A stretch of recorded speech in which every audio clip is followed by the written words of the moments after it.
Vou fazer um convite especial. Nós teremos batismo e recepção de novos membros no dia 29, isto é, no último domingo deste mês. Então você que foi ter igreja, já entendeu que você precisa ter um compromisso com Ele, não perca tempo. A chamada do Evangelho, a chamada do Senhor é urgente. Deus precisa de você, você precisa muito mais de Deus. O Senhor o quer, como operador dele, como embaixador dele nessa terra.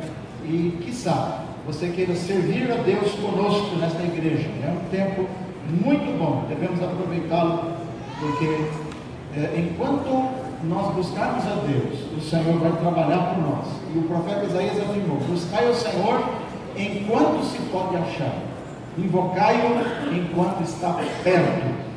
Venha servir a Deus conosco, procure direção da igreja, a secretaria, enfim, os pastores, a liderança, e você pode dar o seu nome e nós vamos conversar com você, dizendo a você o que você precisa.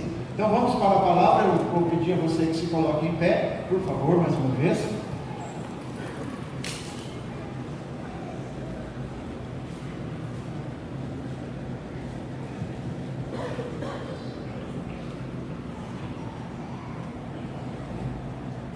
Carta de Tiago, o livro de Tiago, epístola, vamos lá.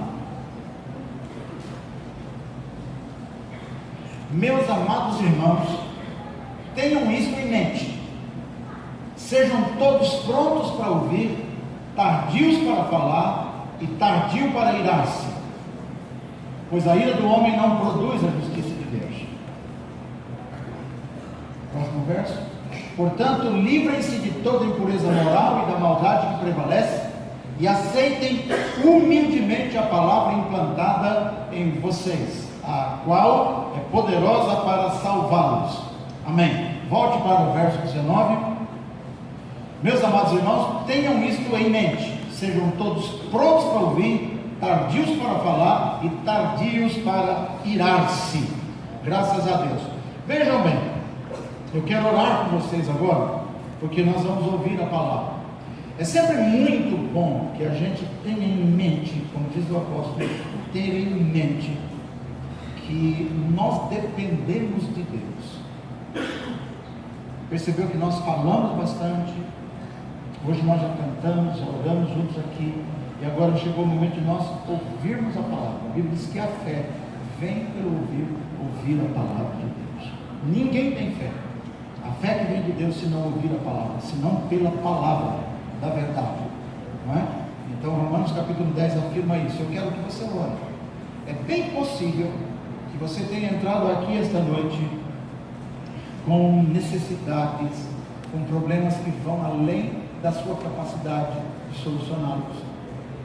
Talvez você esteja com muito medo do amanhã, você esteja assim com o coração na mão por alguma coisa, e este é o momento de você falar com Deus e dizer: Deus, fala comigo, eu preciso de uma direção.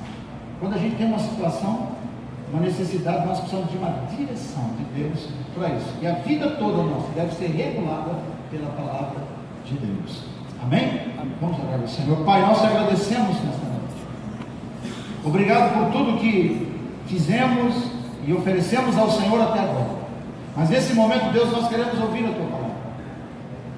E eu sei, ó Pai, que a realidade de cada pessoa é uma realidade imperiosa, e necessário é que todos nós tenhamos a palavra rema, a palavra de Deus, para aplicarmos as nossas necessidades e realidades.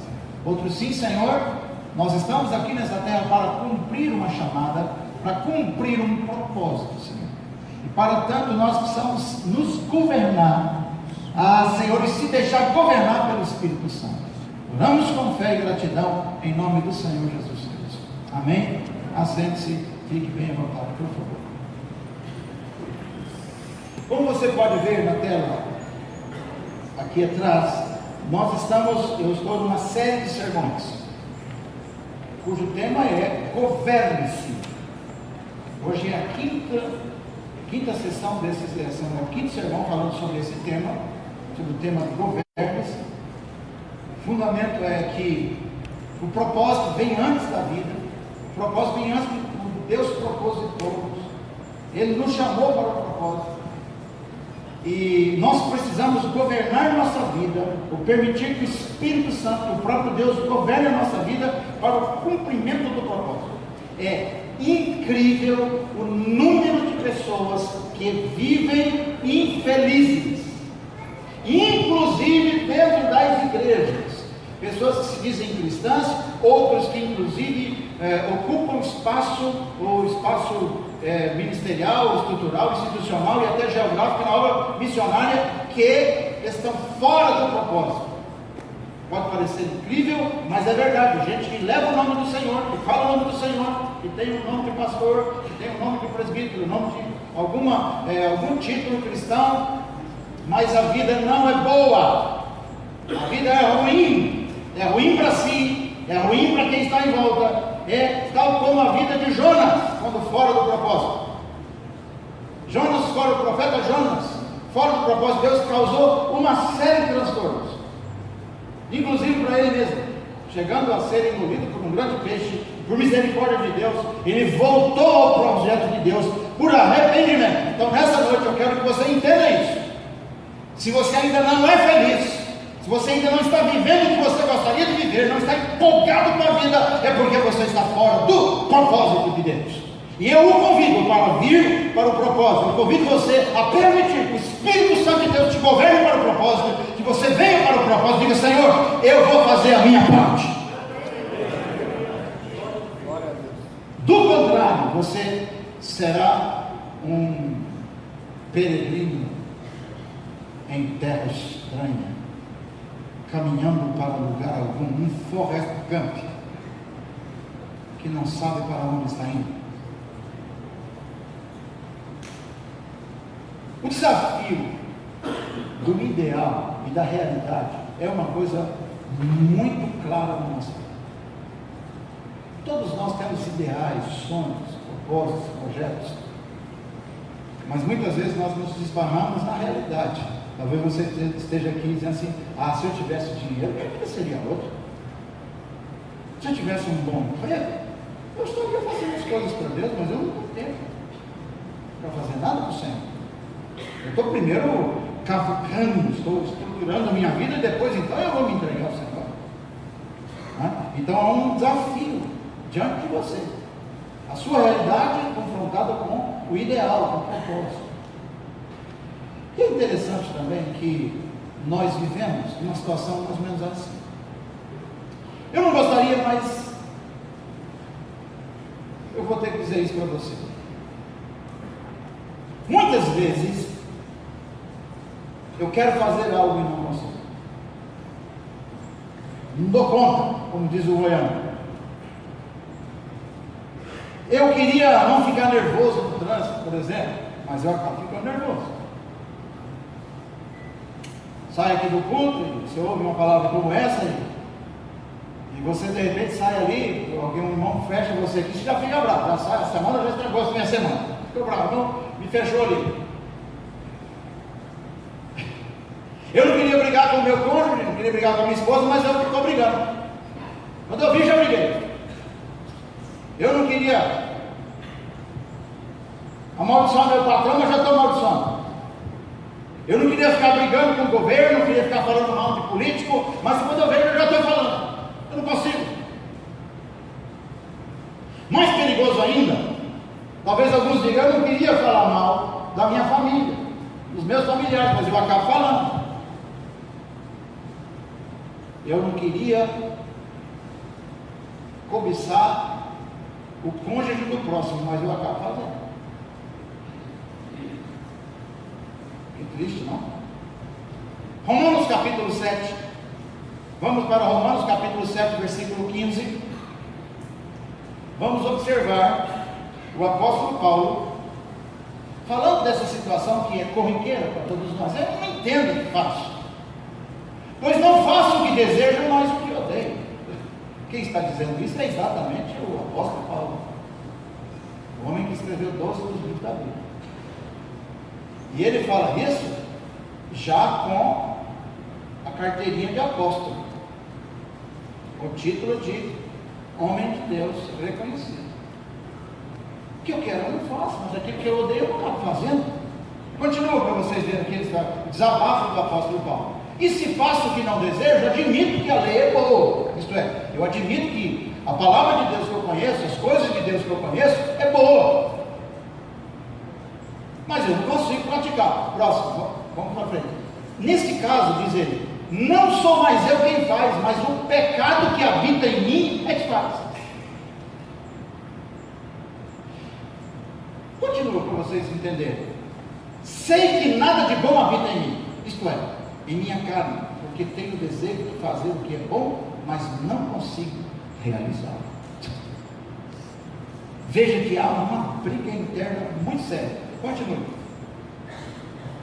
Olha lá que interessante. Pois o que faço não é o bem que desejo, mas o mal que não quero fazer, esse eu continuo fazendo. Ora, se faço o que eu não quero, já não sou eu quem faz, mas o pecado que habita em mim. Opa, temos uma descoberta aqui. Paulo descobre que tem alguém dentro dele. Então ele tem um homem dentro dele que quer fazer o bem, que conhece a palavra de Deus, que conhece as coisas de Deus, e ele tem um homem dentro dele que não faz o que ele quer fazer. Então ele tem um conflito. E a teologia paulina aqui é encantadora e muito séria. O cristão que não entende isso aqui, ele acaba vivendo de modo aquém da vida espiritual que Deus tem para ele. Então Paulo descobre que há dentro dele um homem que o faz desobedecer a Deus e não fazer aquilo que ele quer fazer. E agora, próximo verso, vamos lá. Assim encontro esta lei que atua em mim. Quando quero fazer o bem, o mal está junto de mim. Logo, o apóstolo Paulo propõe a si mesmo e a nós, quando escreve essa teologia, o desafio de conquistar a mim mesmo para alcançar o sucesso na vida com Deus. Irmãos, eu creio que muita gente que não conhece esta palavra, pessoas que estão aqui que estão lutando contra si mesmas. Às vezes você chega aqui e dá vontade de você colocar a boca nesse piso aqui e falar: Deus, me ajuda, Senhor, porque eu sou miserável. Eu estou aqui nessa igreja, eu vejo essa quantidade toda, esse povo cantando, falando santo, santo é Deus, eu ouço a palavra, sei que Deus é santo, eu gostaria, mas eu não consigo, o que é que eu faço, Deus? Próximo verso, vamos lá. Pois no íntimo do meu ser tenho prazer na lei de Deus. Talvez você esteja dizendo isso, clamando isso para si mesmo. Senhor, eu tenho prazer no teu ser, mas eu não consigo. Continua. Mas vejo outra lei atuando nos membros do meu corpo, que olha que interessante, guerreando contra a lei da minha mente. Ele fala: a minha mente já está convencida. De mente eu já fui conquistado por Deus. Eu já conheço a palavra. Eu já conheço a vontade do Senhor. Mas, Senhor, eu tenho esse corpão aqui. Eu tenho esse olho aqui, eu tenho esses ouvidos aqui, meu Deus do céu, eu tenho essas mãos aqui, eu tenho essas pernas aqui. E olha, Senhor, não quero nem falar para o Senhor, porque o Senhor já sabe, né? Quem eu sou, o que eu tenho feito. E aí, ele diz assim, guerreando, volte lá. Guerreando contra a lei da minha mente, tornando-me prisioneiro da lei do pecado que atua em meus membros. Paulo diz: eu sou um prisioneiro de mim mesmo. Que loucura é essa, gente? Você é um prisioneiro de você mesmo? Fala Paulo, o apóstolo, um dos maiores teólogos, ou o maior teólogo da Bíblia. Citando Jesus, Paulo é a maior expressão teológica da palavra de Deus. E aí ele termina dizendo: miserável homem que eu sou, quem me libertará desse sujeito, do corpo sujeito a esta morte? Quem vai me libertar dessa desgraça que eu vivo? Eu amo a graça de Deus, eu amo as coisas de Deus, mas eu não consigo. O que eu faço agora, meu Deus? O desafio desse governo, esse sermão 5 dessa série de sermões, buscando viver o propósito de Deus, tem a ver com você conquistar a você mesmo, conseguir governar sobre os seus membros, sobre você mesmo, governar sobre o poder do pecado que habita em você, querido. E aí agora vamos para Romanos capítulo 8. Agora ele começa um capítulo, na sequência do texto. A Bíblia está separada por capítulos, não que eu tenha escrito por capítulos, mas está separada por capítulos. Vamos lá, Romanos capítulo 8. Portanto, agora, veja bem, Paulo tem esse entendimento de que ele não consegue. Fala comigo assim: eu não consigo. Respira fundo aí. Graças a Deus, não sou só eu, né? Até o apóstolo Paulo. Você pensa assim também? Você é daquele tipo assim: não, pastor, eu sou o cara. Graças a Deus me tem nessa igreja. Uma irmã falou isso aqui uma vez aqui, falou: olha, eu já era convertido antes de vir para cá, vim para a igreja, para Deus é um privilégio me ter aqui. Eu sou muito dedicado. A irmã falou isso para mim. Aqui. Mas o apóstolo Paulo diz o contrário: não, eu sou desgraçado, miserável. Eu sou miserável. Mas esse miserável, que sou eu e você, que somos nós, ou esses miseráveis, graças a Deus, o apóstolo Paulo diz: eu conheço a palavra. O Espírito Santo veio habitar em mim. Fala comigo: o Espírito Santo veio habitar em mim.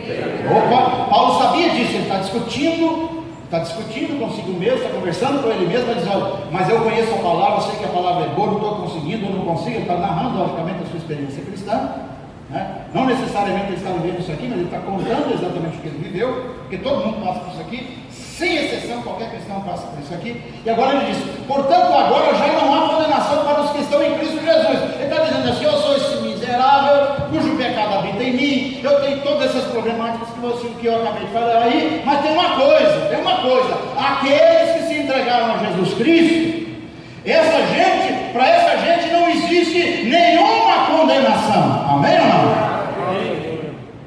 Só que ele usa uma palavra aqui, uma parte dessa frase, volta lá: não há condenação para os que estão em Cristo Jesus. Existem dois tipos de pecadores, ou de gente que peca. Bom, deixa eu desmistificar isso aqui para vocês não falar que eu estou pregando heresia. O apóstolo João disse assim: se alguém disser que não peca, é mentiroso. Nem vou mandar você perguntar para alguém, porque caso alguém queira usar falar eu não peco, você não vai querer falar para ele que ele é mentiroso. Você nem falar já é mesmo.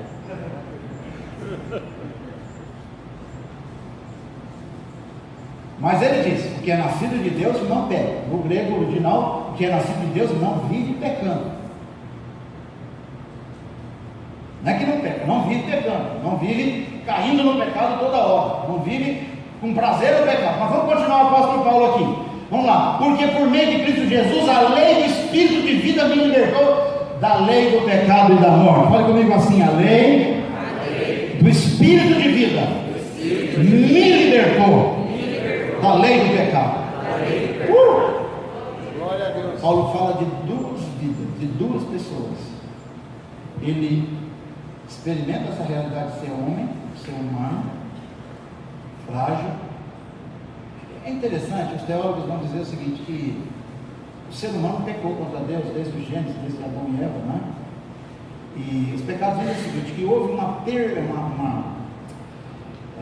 o pecado destruiu a raça humana do ponto de vista da ética e da moral. A Bíblia diz que nós somos pervertidos 100%. O problema nosso é que algumas pessoas conseguem ser mais controladas em algumas coisas e outras não. É mais ou menos assim: alguém consegue ficar sem raiva uma semana, mas na semana seguinte já ficou com raiva, já anulou tudo aquilo que todo aquele tempo ficou sem raiva. Aquele que consegue obedecer 10 mandamentos por 364 dias por ano, mas no 36, no penúltimo dia do ano, no último dia do ano, ele peca, caiu por terra. Não adiantou nada. Logo, Paulo está querendo dizer o seguinte, irmãos: que nós, que somos cristãos, que nascemos de novo, que entregamos a nossa vida para Jesus, então o Espírito Santo de Deus veio habitar no nosso espírito, e ao vir habitar no nosso espírito, ele vivificou o nosso espírito que estava morto pelo espírito do pecado, pelo poder do pecado. E agora esse Espírito de Deus que habita em mim, ele quer expulsar a vida prática desse outro homem que também habita em mim e cujo desejo é pecar. Quando eu falo pecado, a palavra pecar necessariamente não é simplesmente mentir, adulterar, roubar, corromper. Mas a palavra pecado é errar o alvo, errar o propósito. Você pode ser uma pessoa que jejua 5 dias por semana, mas você está fora do propósito. Deus quer que você esteja lá na África evangelizando, você está aqui em Arapongas, comendo o bom do melhor. Deus te chamou para o ministério, você está aí dizendo, o ministério? Não, minha vida tem sido eu sou dono do meu nariz. Lembra do Moisés, quando Deus chamou ele mesmo? Moisés, eu quero que você vá lá libertar o povo. Moisés já tinha se livrado daquela confusão toda lá no Egito há mais de 40 anos. Eu estava vivendo lá com o seu sogro, tranquilo, sua fazendinha, seu gado, essas coisas. Eu tinha esquecido essa paixão de libertar o seu povo, estava mais amortecido essa coisa. Ele tinha tido uma complicação tremenda por tentar fazer com suas próprias forças, não conseguiu. É como um brasileiro como eu e você tentar libertar o Brasil da corrupção, né? Não é uma coisa simples. Vocês acham que é? Não? E o Moisés tentou tirar o povo de Israel lá do Egito, tentou libertar, mas não conseguiu. Então ele vai para casa do seu, vai para outra terra, lá eles ficaram, sem família, tem tudo lá. E agora Deus se apresenta para ele numa sarça ardente, não vou contar toda a história.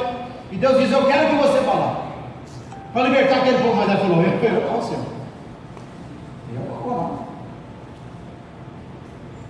Diz a Bíblia que Deus ficou irado com Moisés.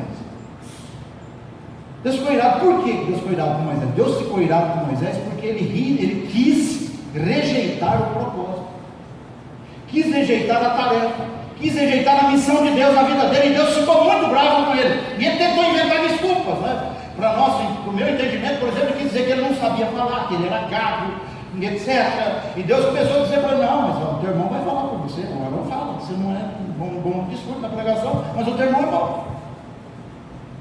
Vai, e aí Deus convenceu, porque Moisés ficou com medo da ira de Deus. Agora, se tem uma geração que não tem medo da ira de Deus, é essa nossa geração.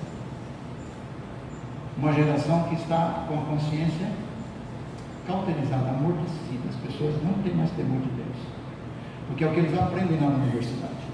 Lá na universidade eles batem tanto na autoridade da palavra, na autoridade de Deus, e contra a autoridade da família, a autoridade das autoridades, que as pessoas hoje estão dizendo assim, que igreja é uma instituição dispensável, que Deus é dispensável.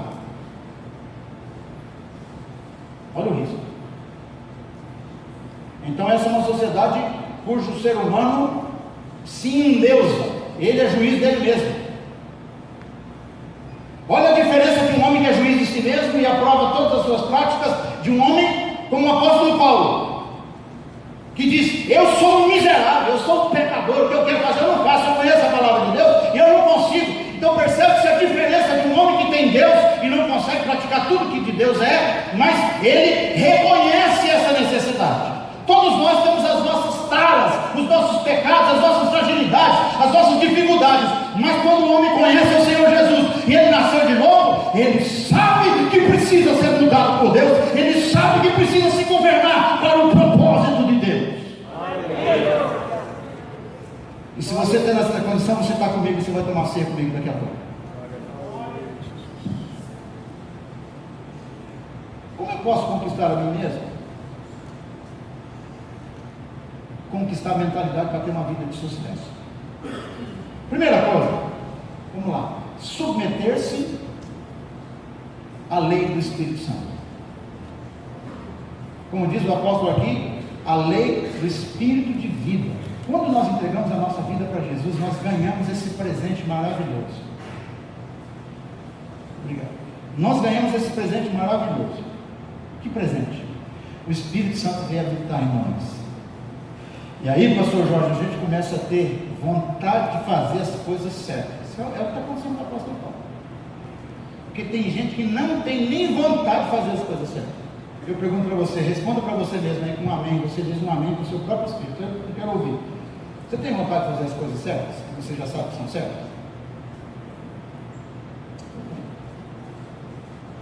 Porque o Espírito de Deus habita em mim. Às vezes eu não consigo.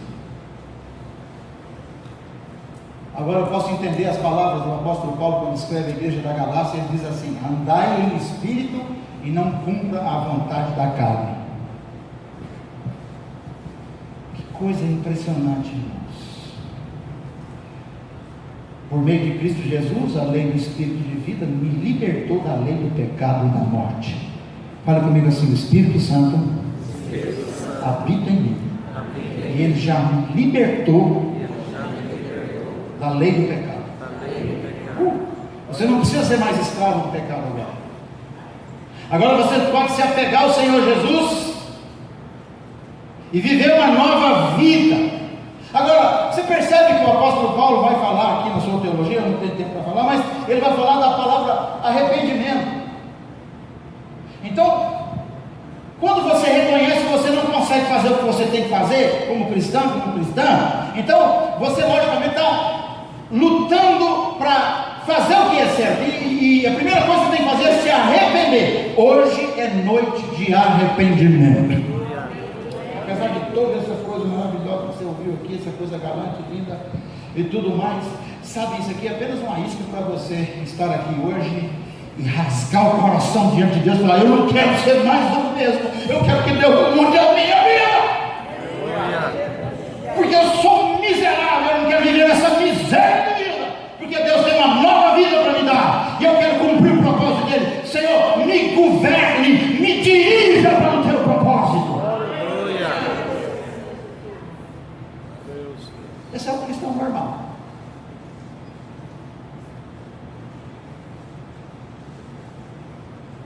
A libertação vem quando nós reconhecemos que não somos capazes de fazer sem a ajuda do Espírito Santo. Eu não sou capaz. Por isso que a Bíblia tem umas coisas assim que tem muita gente que não entende, que não pratica. Por exemplo, jejum. Por que serve jejum? Não é para conquistar a bênção, ainda que possa ser, mas não é o primeiro propósito. Lembra que quando Jesus jejuou, quando você vê Jesus jejuando? Quando ele ia fazer uma oração por um milagre? Não. Quando ele ia curar um enfermo? Não. Jesus jejuou 40 dias antes de começar seu ministério público. Foi um momento em que Jesus disse: eu sei o que eu tenho que fazer, mas eu não sei se eu estou preparado para fazer o que tenho que fazer, porque eu sou um ser humano. Jesus foi 100% homem. Então ele foi para o jejum, e no jejum ele calibrou, ele encaixou, ele se deixou governar por Deus e pelo Espírito, porque você percebe muito bem quando é que Jesus foi para o jejum para começar o ministério. Foi depois que ele foi batizado pelo profeta João Batista, cuja mensagem era: arrependam-se, porque está chegando o reino de Deus. E quando Jesus sai da água batizado, diz a Bíblia que o Espírito Santo veio sobre ele como uma pomba e entrou nele. E quando o Espírito entrou nele, agora ele ganha essa condição para ir para o deserto e jejuar, permitir que Deus o governe. Você só pode ser governado por Deus, você pode só se encaminhar para aquilo que Deus tem para a sua vida quando você está no Espírito, deixando o Espírito Santo te governar. Lá nos seus dias de jejum, o Espírito Santo, junto com Jesus suportou a fome, suportou todas as coisas, ele se preparou e ele desce do seu momento de jejum e ele começa então a curar, libertar, pregar, ministrar e fazer a missão que ele veio fazer nessa terra, sob a influência do Espírito Santo.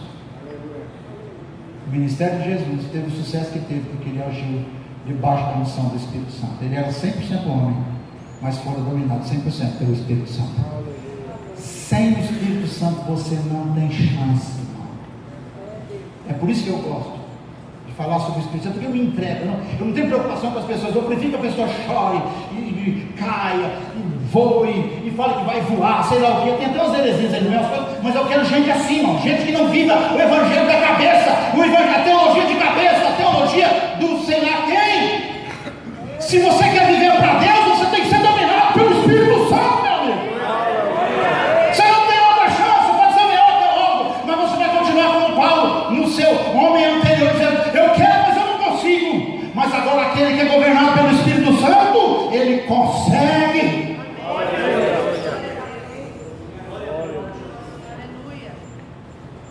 Vocês não sabem. Vou terminar minha vida como pastor fazendo as mesmas besteiras que eu fazia antes. Já imagina um negócio desse? A coisa mais triste do mundo é você ter uma criança em casa que faz 30 anos que ela é criança. E na igreja está cheio de criança. O jeito faz 30 anos de fé, continua fazendo as mesmas bobagens, continua praticando as mesmas coisas, e ninguém aguenta esse tipo de gente. Se você quer crescer, você precisa se entregar ao Espírito Santo. Amém ou não? Deixa o Espírito Santo te governar. Glória a Deus. Mas aí o apóstolo Tiago entra em cena nessa noite para nos dizer o seguinte: na verdade, o tema de Tiago nesse texto, ele vai falar sobre circunstâncias da vida aqui que são transitórias, ele vai falar sobre a origem do pecado. Paulo também falou sobre o pecado aqui com a gente. Ele vai falar sobre a origem do bem, de onde vem o bem. Diz que o bem vem de Deus. Não existe bem que não vem de Deus. Não existe coisas boas que não vêm de Deus. Então é o seguinte: não existe homem bom. Tem um livro do John Bevere, que é um livro maravilhoso, diz assim: ó, do bem e de Deus. Fala comigo: do bem e de Deus. Tem coisa que é do bem, mas não necessariamente não representa que seja de Deus, ou que esteja dentro do propósito de Deus. Mas nesse texto que nós lemos, Tiago vai falar sobre, ele fala, na verdade, sobre a prática da palavra de Deus. Que coisa linda, irmãos. Meus amados irmãos, todo homem esteja pronto. Voltemos lá para Tiago 1,19. Olha que interessante. Meus amados irmãos, tenha isso em mente. Fala comigo: em mente. Eu tenho insistido aqui para a igreja uma coisa que, se nós queremos ser cristãos de verdade, nós precisamos primeiro adquirir uma linguagem cristã. Linguagem cristã. Então, o cristão tem uma linguagem cristã. Linguagem tem a ver com o verbo, com a palavra que a gente conhece. Mas além do verbo, além da linguagem, nós temos que criar uma mentalidade que vai desembocar num estilo de vida. Porque não adianta ter linguagem. Eu tive professor ateu na faculdade, eu sabia mais Bíblia do que eu. Mas a vida dele era uma esculhambação total. Nem acreditava em Deus. O que adianta conhecer? O que adianta essa linguagem se você não tem uma mentalidade, um estilo de vida que corrobore com a sua linguagem? Então, o apóstolo Tiago diz: irmão, tenha isso em mente, tenha essa mentalidade. Aí ele vai dizer como que a gente pode se governar para o propósito. Primeiro nós já aprendemos que nós temos que nos deixar governar pelo Espírito Santo. Agora, governar pelo Espírito Santo, sob a influência do Espírito Santo, o que a gente precisa fazer? Ele vai falar só sobre 3 coisas e nós vamos encerrar por aqui. Primeira delas que você precisa fazer para você se governar, para você conquistar você mesmo e ter uma mentalidade de sucesso e alcançar o sucesso que Deus tem para você. Ah, irmão, Deus tem coisas maravilosas na sua vida. E Ele precisa que você faça só essas 3 coisas, além de se deixar governar pelo Espírito Santo. Vamos lá? Primeira delas, vamos lá. Que é o número 2 aí. Pode soltar aí. Fala comigo assim: prontidão para ouvir. Prontidão para ouvir. Olha para a pessoa lá e fala: você está pronto para ouvir? Está pronto para ouvir. Olha que interessante o que ele diz. Seja pronto para ouvir. A palavra aqui, quem já andou de Uber aí? Andou de Uber? Quem já andou de Uber? Puxa, vocês vão para frente, você ali. Vocês nem querem mais táxi, preferindo Uber? Mas nesse caso aqui nós vamos ficar com o táxi. E digo por quê? Porque a palavra grega aqui para pronto é a palavra táxis no grego. Táxi, rápido. Então o que Tiago está dizendo? Olha, sejam rápidos para ouvir. Porque tem gente que rápido para falar. Se você fala mais do que ouve, problema, você não consegue se governar. Aliás, o apóstolo Tiago vai dizer um pouquinho mais adiante aqui que se o homem conseguir controlar a língua, ele se torna uma pessoa perfeita. Olha só que coisa tremenda isso, irmãos. Então você precisa ser pronto para ouvir. Meu Deus do céu. Provérbios 18:13, vamos ver. Provérbios 18:13, a palavra de Deus diz assim: quem responde antes de ouvir comete insensatez e passa vergonha. Você já passou vergonha? por não ser uma pessoa pronta para ouvir, ser rápido para falar, ou não é rápido para ouvir. Seja rapidinho, irmão, mas para ouvir. Tem que ouvir. Nós, pastores, precisamos ouvir muito. Às vezes as pessoas vêm contar para a gente as mesmas histórias. A gente já sabe onde vai terminar aquela história. Mas a Bíblia diz que tem que ser pronto para ouvir. Já sabe que a pessoa não vai chegar. Vem aquela conversa e tal. Às vezes a sua mulher vem com aquela conversa e já sabe que ela vai pedir o cartão do dia no final, entendeu? Mas você tem que... Não é assim? O filho vem com aquela conversa, sabe, pai? Você sabe que quer pedir permissão para ir passar na casa do amiguinho, ou para fazer isso, fazer aquilo, já sabe. Tal. Mas a Bíblia diz, o apóstolo diz aqui, você quer ser uma pessoa de sucesso, quer ser uma pessoa abençoada, cheia da graça de Deus, e quer ser governado pelo Espírito Santo, seja pronto para ouvir. Táxis, rápido. Que coisa, irmãos. Acho que não precisa falar muito sobre isso, né? Pronto, para ouvir, tem que ouvir mais, você tem que ouvir mais. Então, a fé vem pelo ouvir, você tem que ouvir. Você vai orar para um enfermo, por exemplo, nós pastores, eu aprendi, por exemplo, com o Ren Clark, que é um extraordinário homem de Deus para curar enfermos. Ele tem um manual sobre cura. Uma coisa muito interessante. Primeira coisa, tem que ouvir a pessoa. Mas se orar para alguém, você não, eu sou o super-herói. Eu já vou orando assim sem saber mesmo, Deus já sabe, não, tem que ouvir. Lembra de Jesus? No cego de Jericó, lembra dessa história, não? Todo mundo sabe que o sujeito é cego, ele estava fazendo assim, alguém está carregando ele, aí vem Jesus e fala, o que você quer que eu faça com você? Ah, pelo amor de Deus. Senhor, que eu vejo. Precisava perguntar? Então, nós precisamos ter isso em mente, queridos. Ouvir as pessoas. Você quer ter uma vida bem sucedida? Ouça as pessoas. Pronto para ouvir, pronto, rápido. Ouça, meu irmão, você gosta de falar, tem gente que acha que sabe tudo, que já aprendeu tudo, que o Espírito Santo já falou tudo. Antes de você chegar aqui, o Espírito Santo já tinha me falado. Olha, essa conversa não te apetece. Outra coisa que o apóstolo Tiago fala para a gente, se a gente quer se governar mesmo, vamos lá, pode colocar lá na tela, tardio para falar. Deus, irmão. O apóstolo Tiago é um sujeito assim, bem humorado, né? Primeiro ele fala, você tem que ser rápido para ouvir, depois ele fala, tem que demorar para falar. Não é a mesma coisa? Parece a mesma coisa. O que é isso, irmãos? Aqui ele usa a palavra grega breath, que quer dizer exatamente lento. Então você tem que ser rápido para ficar com a boca fechada e lento para falar. É uma coisa interessante isso. Essa é a receita do apóstolo Tiago, que conviveu com Jesus e nesse momento aqui, inspirado pelo Espírito Santo, escreve isso. Tardio para falar. Irmão, um dos maiores problemas da sua vida, tenho certeza, é por aquilo que você falou. Maldita boca. Falei. Aí você tem que administrar, dar aquela volta, para poder desfalar, falou. E aí você vai, muita gente já vai logo mente, fala que não falou aquilo que já falou, todo mundo até gravou, né? Etc. Isso é que coisa também. E eu sempre tenho dito o seguinte: nós vivemos debaixo de céus proféticos. Tudo que você fala tem eco no mundo espiritual. Porque Deus é onipresente, onisciente. Tudo que você falou na sua vida tem a ver. Você vai colher por tudo que você falou. Se arrependa, se falou bobagem, arrependa hoje. Aproveita hoje, arrependa. Fala, Senhor, tem misericórdia.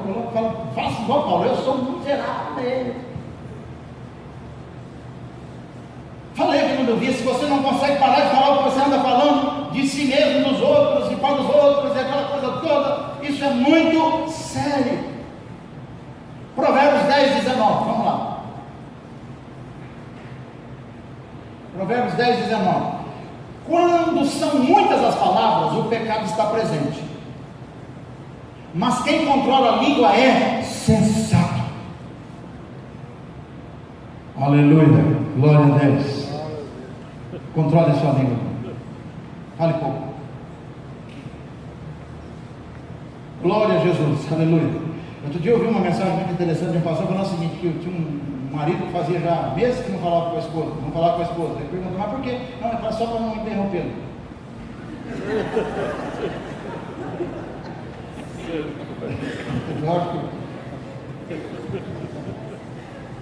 Só para não interromper. Então, veja que interessante. Você precisa, além de ser rápido para não falar nada, ainda tem que ser lento para falar. Essa é a receita do sucesso. Já imaginou quantas coisas você teria evitado? Por que nós estamos falando isso? Você precisa se governar. Nós estamos sendo governados por Deus. Permitir que o Espírito Santo governe a gente. Isso é maravilhoso. Isso você vai ficar falando fora de hora, meu irmão, fora de propósito. Conversar que não deve. Não estou falando de conversa de amigos, essas coisas, mas na vida, às vezes, estão falando coisas tão sérias. Tipo, desproposital, assim. Sabe, as pessoas começam a falar o que não quer viver, mas está falando. Fala o que não deve, mas está falando, falou por falar, falou por chamar atenção, fala uma coisa tentando atingir outra coisa. Então seja tardio para falar, lento, até nos seus momentos de oração. Tem gente que vai orar, dispara, né? Parece uma metralhadora. Se perguntar Leidão, o que você falou? Não sei, não lembro mais. Como? Você pediu uma coisa, você nem lembra o que você pediu. Isso me atrapalha. Você começa a orar perto de gente assim, começa aquele negócio todo, tudo bem, você pode, eu gosto de orar no teto e tal, tudo bem, mas irmão, tem que raciocinar o que você está falando. Como assim? Você está orando em línguas, é outra história, outro departamento, mas você tem que falar, coisa é uma coisa. Tem gente aqui que já pediu coisa para Deus, que se Deus der, você está perdido. Falei outro dia aqui, lembra dos amigos de Jesus, dos discípulos de Jesus? Que um pediu para estar do lado direito, outro pediu para estar do lado esquerdo do lado do Senhor, ainda mandou a mãe pedir também, besteira. Falou demais. Perdeu a chance de ficar calado. E nós brasileiros gostamos de falar, porque nós somos uma mistura de raças, né? Então temos os italianos que falam para valer, falam até que não deve, falam. E tem gente que fala dormindo, meu Deus do céu. Nós tivemos até um pastor, o pastor Veloso, né, o professor João, que ele profetizava dormindo. Mas já é uma outra coisa. Ele conversava a noite inteira. Terceiro, para a gente encerrar. Como que eu posso me governar para o propósito? Conforme as palavras do apóstolo Tiago.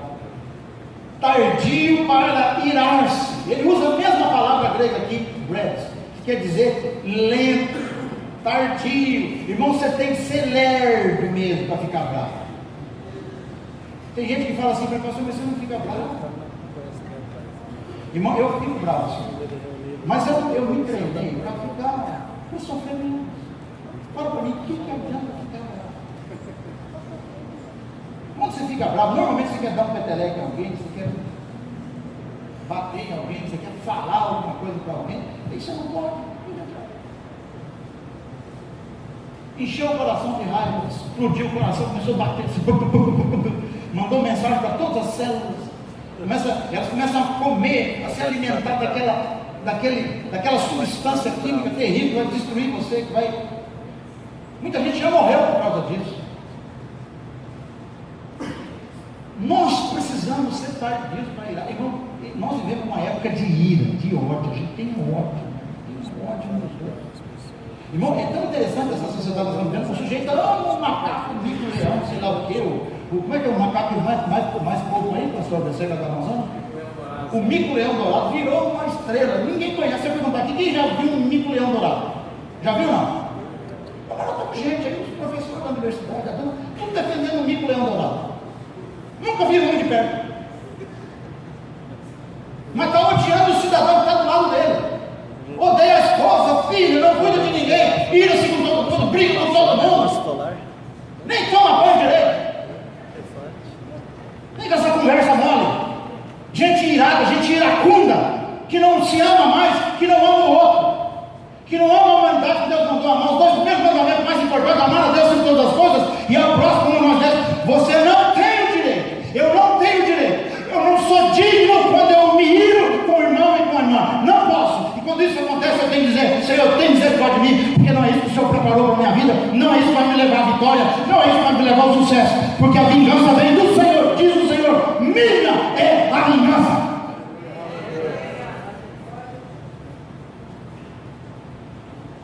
Tardio em irar-se. Quais são as origens da ira? A turma às vezes usa as origens da ira para poder justificar a sua raiva.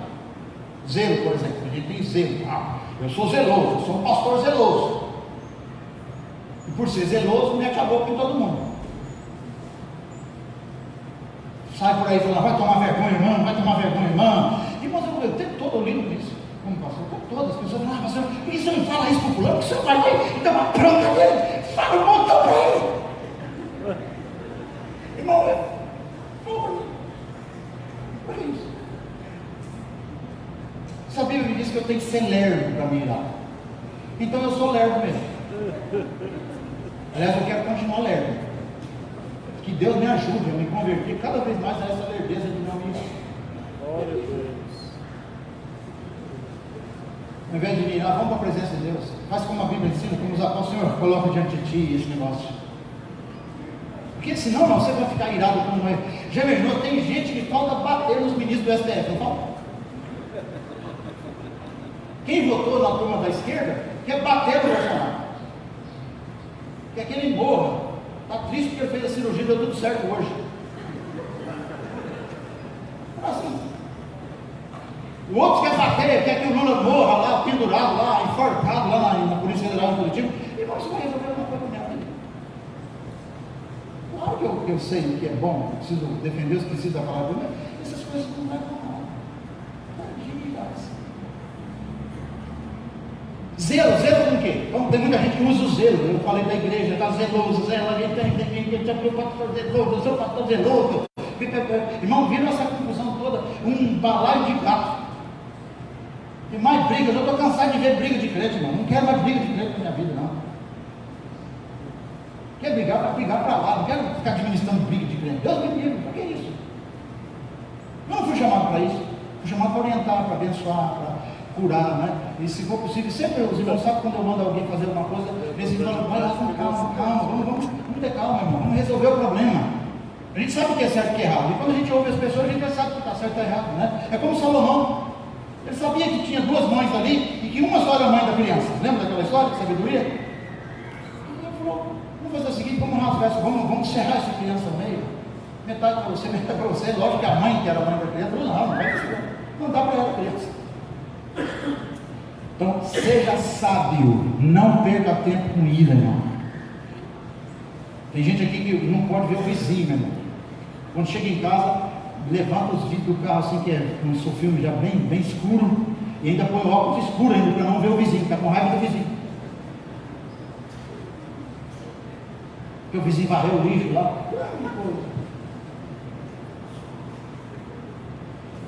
Faz um prato de arroz doce, leva lá para ele.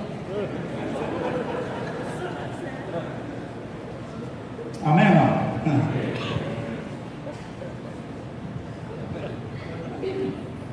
Eu me lembro uma vez que o meu irmão fez uma confusão comigo, como ontem, me xingando, fazendo todo. Aí um dia ele veio na igreja, os irmãos sentaram tudo perto dele, para ver se você for no pastor, eu vou no senhor.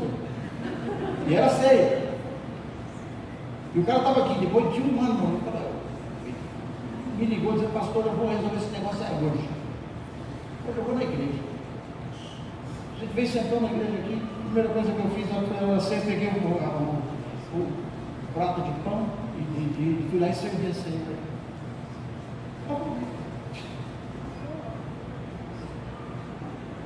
É claro que tem gente que é insensível, mesmo assim não vai resolver, mas esse irmão foi péssimo. É um grande amigo meu hoje. Desconsideração às vezes nos leva a ficar irados. Orgulho ferido, né? Fica com raiva, né? Porque alguém criticou seu vestido, tanta coisa. Criticou o cabelo. Hoje eu fui assistir um jogo de futebol lá em Apucarana, eu tenho muitos amigos que jogam lá no Apucarana Esporte Clube. Cheguei na porta do estádio, tinha uma menininha novinha, 18 anos ali atendendo na bilheteria. Fui lá, o pastor Renato, fui lá. Rogério, fui lá assistir o jogo, cheguei lá, a menina perguntou: por Porque o senhor é quem? Já me chamou de senhor. Eu fiquei meio assim, senhor. Eu vim assistir o jogo aí. Já tinha passado o horário de chegar, já tinha rolado quase o primeiro tempo todo já. E aí eu com vontade de entrar, porque para não perder nem um minuto do jogo, eu gosto muito de futebol. E a menina ficou rolando ali, mas tal, eu falei, quanto que é o ingresso? É 10 reais. Aí eu peguei uma nota de 100 e falei, moça, não tem problema. Aí ela olhou para mim e falou assim, o senhor tem quantos anos? É evidente que ela estava dizendo assim, se o senhor já for da melhor idade, o senhor vai entrar. Eu ri. Falei, eu acho que vou aceitar a ideia do meu personal, como chama? Personal style, que é o Rodrigo, de pintar o cabelo de novo. Toda vez que eu vou cortar, ele fala, você não quer pintar o cabelo? Mas eu colocar pelo menos umas mechas aí. Mas eu podia ter ficado irado com a moça. Mas aí eu conversei com ela, ela me deixou entrar de graça, porque eu falei, não, eu sou diretor, sou da diretoria de clube e tal e tal. E eu falei, de graça. Eu podia ter ficado irado. Foi embora, foi embora. Eu tenho cara de 60, irmão. Tem cara de 70.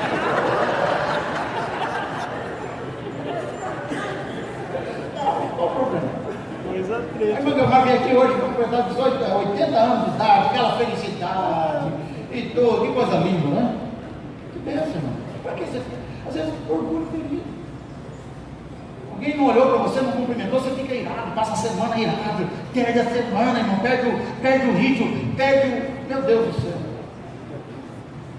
Provocação são as causas da ira. Agora veja bem, cuide-se com a ira, pois ela pode condenar você. Mateus 5,22, estamos terminando. Mateus 5, mas eu lhes digo que qualquer que se irar contra seu irmão estará sujeito a julgamento. Meu Deus, a coisa ficou feia. Também qualquer que disser a seu irmão, raca, louco, fica bravo, fica irado com o irmão, será levado ao tribunal e daí por diante. Cuidado com a sua ira. Fala para o seu irmão, cuidado com a sua ira. Outra coisa sobre a ira, além de condenação, você precisa se libertar da ira, porque libertar-se da ira é uma ordem divina, é um princípio. Não, mas eu sou profeta, pastor, eu sou profeta. O profeta tem que viver irado contra o pecado. Eu sou irado contra o pecado. Eu não aguento ver o pecado. Não aguento, eu não posso ver essas músicas, tuxi, que eu fico irado. Eu estou irado. Irmão, está cheio de gente irada na igreja e não vai para lugar nenhum, vida tudo torta, bagunçado, esculhambado. Que irado coisa nenhuma, rapaz. A vingança pertence ao Senhor. Efésios 4,31, vamos lá. A Bíblia é quem comanda. Livre-se de toda amargura, indignação e ira, gritaria e calúnia. Hoje nós só estamos falando sobre ira, tá? Depois nós vamos falar sobre amargura, indignação, gritaria, calúnia de maldade. Hoje é só para falar sobre a ira. Veja que o negócio aqui, a lista é grande, irmão. Livre-se de toda a ira. Fala comigo assim, eu preciso me libertar de um pouquinho da minha ira. Não um pouquinho, de toda a ira. Quem sabe a taça está transbordando, né? Ah, não aguento mais. Eu não aguento. Se chegar nesse nível, eu vou explodir. Irmão, não deixe chegar nesse nível. Colossenses 3,8. Mas agora abandonem todas essas coisas. Não vão nem ler as outras coisas. Ira. Abandone a ira. Irmão, você quer ter sucesso na sua vida? Você quer ser uma bênção diante de Deus, para as pessoas? Não ser. Irmão, você já imaginou você viver com um cara irado? Se eu fosse o seu pastor, fosse um pastor irado. Eu conheci um pastor assim, queria pregar, era tão bravo que ele não gostava de falar com as pessoas. Só que ele tinha um dom de profecia de revelação, muita gente ia atrás dele. Então chegava na igreja, ele não gostava de conversar com ninguém, era um cara irado, qualquer coisa, e chutava, parecia um incrível Hulk, meu. Impressionante, eu só dava uma cutucadinha e ia um monstro dele. Sabe o que ele fazia? Ele chegava na igreja, encostava no carro, pastor Mesaque, e ficava lá fora esperando o louvor para entrar na hora da pregação. Tão irado que ele era. Resultado hoje está fora do evangelho.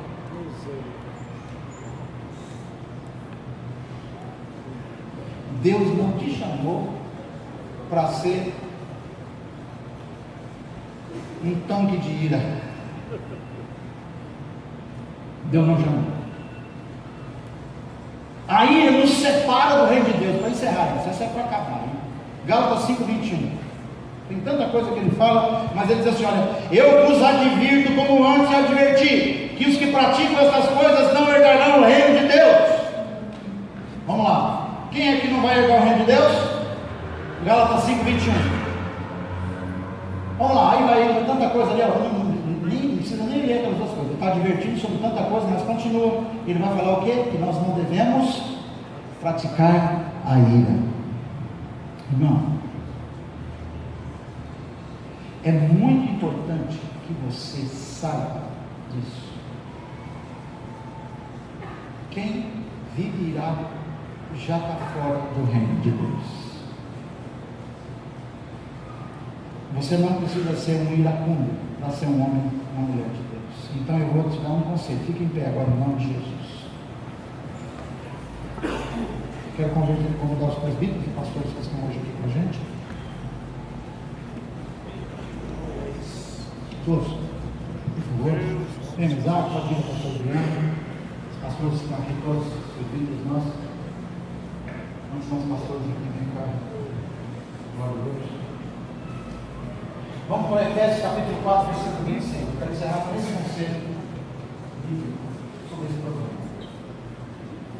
Quando vocês ficarem irados, olha o que diz o apóstolo. Quando vocês ficarem irados, não pequem. Apaziguem a sua ira antes que o sol se ponha. O conselho do apóstolo aqui, nós não devemos guardar ira. Primeiro, não é para praticar ira. Segundo, meu irmão, a pior coisa que existe é quando a gente guarda ira. Os assassinatos, as guerras, tem a ver com ira. Então, quando você ficar irado por alguma coisa, uma situação que você não conseguir se controlar, então, você tem que resolver aquilo naquele dia mesmo. Não deixe isso para depois. Porque aí é que mora o problema. Fazendo a sua ira antes do sol se põe. Então, trate da sua ira. O que ele está dizendo aqui? Você tem que tratar da porção de ira de cada dia. Olha comigo assim: tratar da porção de ira de cada dia. Já imaginou que coisa tremenda? É melhor, não? É como lá na minha casa, né? Nós moramos 25 lá. Imaginou o tanto de roupa que tem que lavar toda semana? Passar? Tanta paciência. Aí é o seguinte, ó, o sujeito está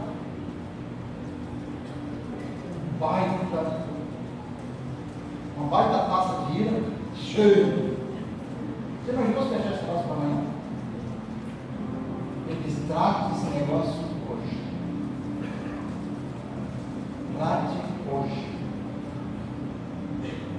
Gente, tratemos hoje. Se a gente deixar para amanhã, tá bom?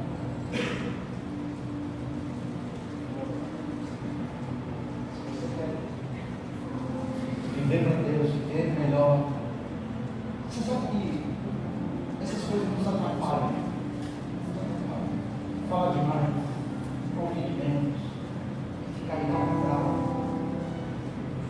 Isso só tem atrapalhado a nossa vida. Eu quero orar com você, todo mundo participar da ceia aqui. Os obreiros hoje, nós não vamos até vocês, uma coisa diferente, já tem muita gente aqui hoje. Nós vamos pedir que vocês venham, você vai dar um passo de fé para o teu governo, porque o tema de Deus para nós, a palavra profética para nós, Tiago, é governo. O Espírito Santo habita em você, só que o Espírito Santo ele não obriga você, ele permite que você diga: eu escolho isso. Você escolhe essas coisas que o Senhor falou para você hoje. Faça isso, dependendo da sua idade, dos contextos onde você vive, da geografia da sua vivência, você precisa tratar esse negócio.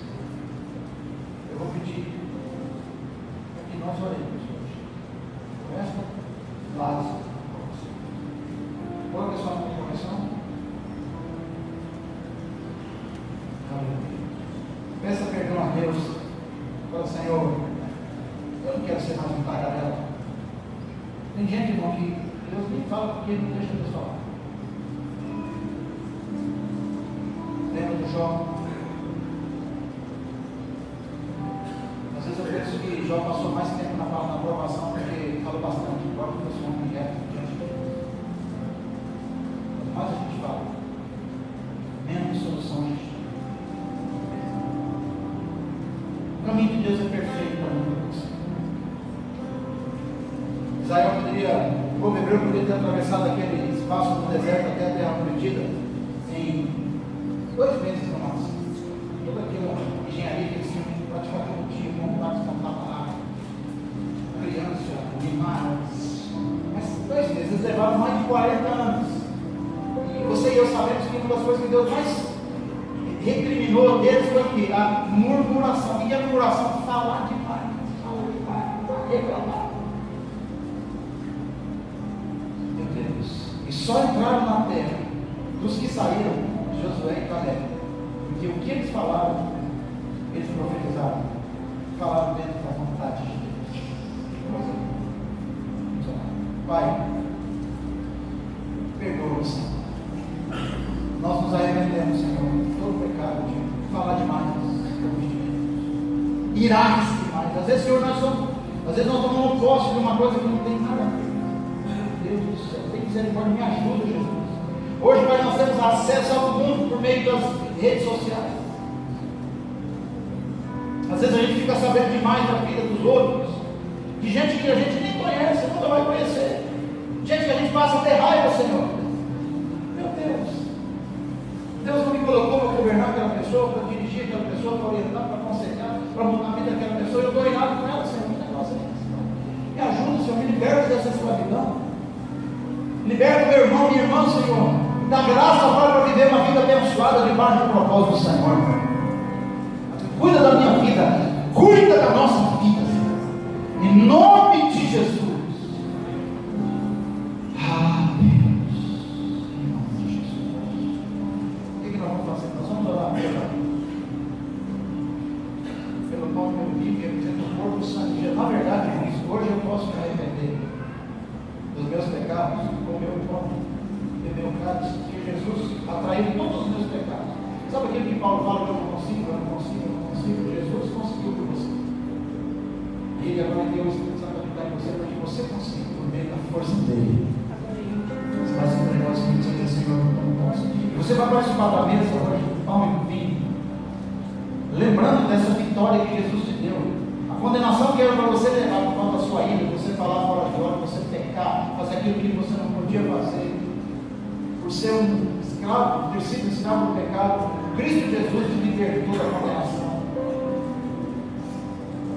de colher esses frutos. E hoje você vai celebrar comigo, comendo pão e vinho, lembrando o que Ele fez, vai louvar o Senhor por aquilo que Ele fez, porque Ele nos atraiu a todos na cruz. Por isso Paulo disse assim, olha, eu decidi nada saber a não ser a cruz de Cristo. Aleluia. Nós vamos orar em nome de Jesus. Pastor do Senhor, abençoado. E depois que ele orar, os obreiros estarão dispostos aqui, você vai vir tomar a sua ceia, voltar para o seu lugar, orar, depois você pode ir embora, em paz. Lembrando o que você ouviu nesta noite. Pai querido, nós queremos nessa noite, ó Pai, ser grato a Ti, grato pela oportunidade, grato pelo momento, grato pela Sua palavra, grato pela Tua igreja hoje aqui reunida, ó Deus. Perdoa todos os nossos pecados, assim como nós oramos, ó Pai. Nós ministramos, nós queremos ser gratos a Ti. Esse pão significa o Teu corpo, o vinho, o Teu sangue, que foi vertido na cruz pelos nossos pecados. Venha ser purificado, abençoar-se. Que esse momento seja um momento ímpar para todos nós, para todos nós. Que a Tua graça, o Teu poder seja constante sobre a Tua igreja, sobre o Teu povo, em nome de Jesus, Pai. Amém.